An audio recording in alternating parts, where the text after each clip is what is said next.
Hello student, स्वागत है आपका मेरे चैनल पर। तो ये हमारी तीसरी वीडियो रहेगी।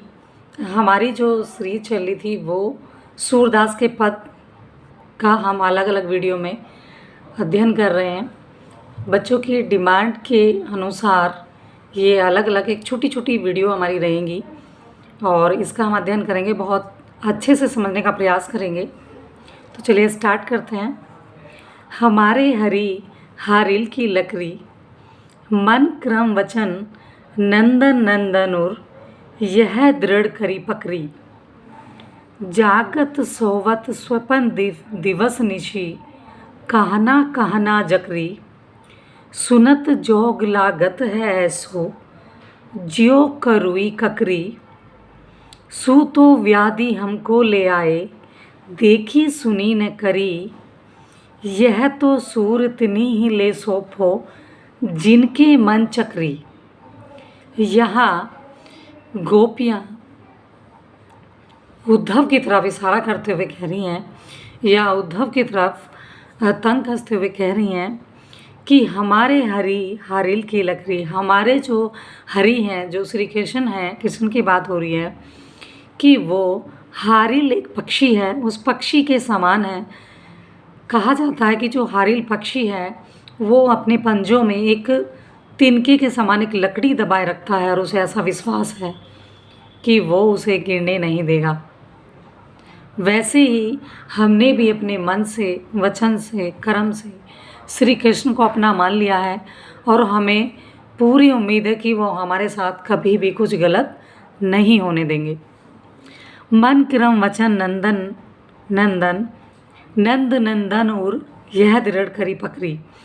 और गोपियाँ कह रही हैं कि सेकंड पंक्ति में कि मन और क्रम और वचन से, नंद मीन्स नंद के पुत्र, नंदन श्री कृष्ण के लिए आया है, और मीन्स हृदय में यह दृढ़ करी पकड़ी। हमने तो श्री कृष्ण के नाम को या श्री कृष्ण को अपने हृदय में वैसे बसा लिया है और हमारे हृदय में श्री कृष्ण का नाम ऐसे पकड़ लिया है हमारे मन ने, जिस प्रकार से जो हारिल पक्षी है उस लकड़ी को पकड़े रखता है और उसे गिरने नहीं देता। जागत सोवत सुपन दिवस निशी, कहना कहना जकरी। अब तीसरी पंक्ति में कह रही हैं गोपियाँ कि हम तो जागते सोते सपने में, दिन में, निशी मीन्स रात्रि में, जागत मीन्स जागते हुए, सोवत मीन्स सोते हुए, स्वपन मीन्स सपने में, दिवस मीन्स दिन, निशी मीन्स रात्रि, कहना कहना जकरी। हम तो दिन रात सपने में और रात में हर वक्त हम तो कहना कहना के नाम का जयकारा करते रहते हैं। हमारे मन में तो कहना कहना जो है जपते रहते हैं हम तो। सुनत जोग लागत है सो, ज्यो करुई ककरी। यहाँ गोपियाँ कह रही हैं कि हमें तो एक तरह की बीमारी लग गई है, एक ऐसा रोग लग गया है जैसे बिल्कुल। और ये जो योग संदेश है बिल्कुल हमारे लिए वैसा ही है जिस प्रकार से कड़वी ककड़ी, हमें तो ये कड़वी ककड़ी के समान लगता है। सू तो व्याधि हमको ले आए, देखी सुनी न करी। यह तो सूर तिनी ही ले सोफो, जिनके मन चक्री। अब यहाँ गोपियाँ क्या कहती हैं, कह रही हैं कि यहाँ गोपियाँ कह रही हैं कि जिनके प्रति किसी प्रकार की कोई रुचि नहीं होती, यानी कि योग साधना, ये जो तुम योग और साधना की हमें बात बता रहे हैं, ये तो हमारे लिए बिल्कुल ऐसा है, मान लो कड़वी ककड़ी के समान। हमारे लिए ऐसा एक रोग है जिसके बारे में न तो हम पहले हमने कभी सुना है और ना ही हमने कभी उसको भोगा है, यानी कि हमने उसे कभी ग्रहण भी नहीं किया। हम तो जानते ही नहीं ये क्या है योग संदेश, योग साधना क्या है। हमें ये बिल्कुल एक बीमारी की तरह है, बिल्कुल बिल्कुल एक ये हमें कड़वी ककड़ी के समान है। हमें तो ये ऐसा सुनने में लग रहा है कि जैसे मान लो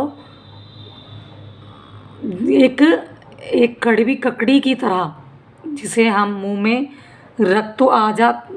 अगर आ जाए तो हम एकदम से उसे निकालने का जैसे प्रयास करते हैं, वैसे ही योग संदेश सुन कर के हमें कुछ ऐसा ही प्रतीत हो रहा है। और हमने इस योग संदेश या योग साधना के बारे में कभी नहीं सुना और ना ही हमने कभी इसे भोगा है। हमारे लिए तो श्री कृष्ण जो है बिल्कुल अनन्य है। हमारा मन हमेशा उनके प्रति ही दृढ़ है।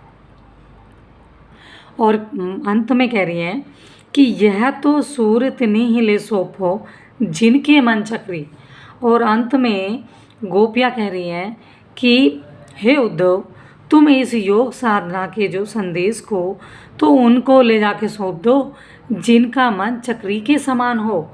हमारा मन तो स्थिर है, हमने तो श्री कृष्ण में लीन है। हमारा मन हमारा चक्र के समान नहीं है, उनको सौंप दो जिनका चक्र के समान हो, जो इधर उधर भटकता रहा हो। हमारा मन नहीं भटकता, हमने श्री कृष्ण को अपने मन तन मन से अपना लिया है।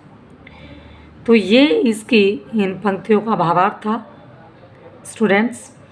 तो मुझे पूरी उम्मीद है कि आपको समझ आया होगा। एक बार मैं फिर से इसका भावार्थ समझाने का प्रयास करती हूँ आप लोगों को। गोपियाँ उद्धव को संबोधित करती हुई कहती हैं कि हमारे लिए जो है श्री कृष्ण वो हारिल पक्षी की तरह है। जिस प्रकार से हारिल पक्षी एक लकड़ी को अपने पैरों में दबाए रखता है, जिन्हें वो छोड़ नहीं सकता, वैसे ही हमने भी अपने मन में श्री कृष्ण को बसा लिया है और हम उसे छोड़ नहीं सकते।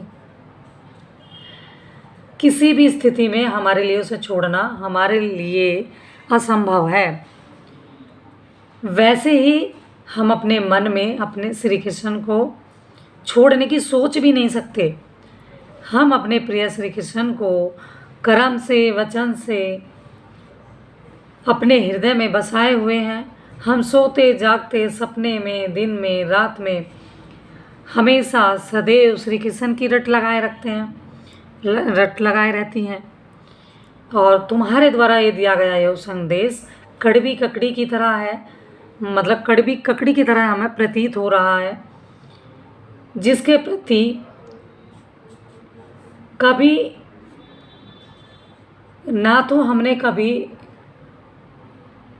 किसी प्रकार की रुचि हमारी रही है, और ये योग साधना तो हमारे लिए ऐसा रोग है हमारे लिए। ये जो व्याधि शब्द यहाँ आया है, व्याधि का अर्थ होता है रोग। ये तो हमारे लिए एक रोग के समान है, जिसके बारे में ना तो हमने कभी सुना है और ना ही कभी हमने भोगा है। हे उद्धव, योग साधना का संदेश तो उन्हें देना उचित है, या उन्हें देना उचित होगा जिनका मन चक्री के समान हो या जिनका मन भटकता रहता हो। हमारे लिए श्री कृष्ण बिल्कुल अनन्य हैं। हमारा मन उनके प्रति दृढ़ है और ये अब बदलने वाला नहीं है। तो ये इसका भावार्थ था। कुछ शब्द अर्थ देख लेते हैं। पहला है इसमें हमारे, यानी कि हरि मीन्स श्री कृष्ण भगवान के लिए आया है। हारिल पक्षी की बात हो रही है। हारिल एक पक्षी है जो सदैव अपने पैरों में एक लकड़ी या एक तिनका दबाए रखता है, और ऐसा माना जाता है कि उसे ऐसा भ्रम है कि वो उसे गिरने नहीं देगा। लकड़ी मीन्स लकड़ी के लिए आया है। और नंद नंदन यानी कि नंद के पुत्र श्री कृष्ण की बात हो रही है। और दृढ़ मीन्स कस के पकड़ लेना, यानी कि दृढ़ मीन्स होता है दृढ़ कड़ी, मजबूती के साथ कस के पकड़ लेना। पकड़ी मीन्स पकड़े हुए या पकड़ी। निसी मीन्स रात है। जकरी मीन्स रटती रहती हैं। जकरी मीन्स यहाँ बात हुई है जकरी की। जकरी मीन्स रटते रहना, कि हम तो सोवत जागत सपने में दिन में हम तो कहना जकरी। जकरी मीन्स रटते रहते हैं। करुई मीन्स कड़वी। सु मीन्स वह। और व्याधि मीन्स रोग। सो सु का अर्थ है वह, व्याधि मीन्स रोग के लिए आया है, पीड़ा पहुंचाने वाली कोई मतलब वस्तु भी हो सकता है। तिन्हि उन्हें, तिन्हि मीन्स उन्हें, और मन चक्री जिनका मन चक्र के समान हो। तो ये इसका भावार्थ था और मुझे पूरी उम्मीद है ये आपको पसंद आया होगा। Thanks for watching, good bye.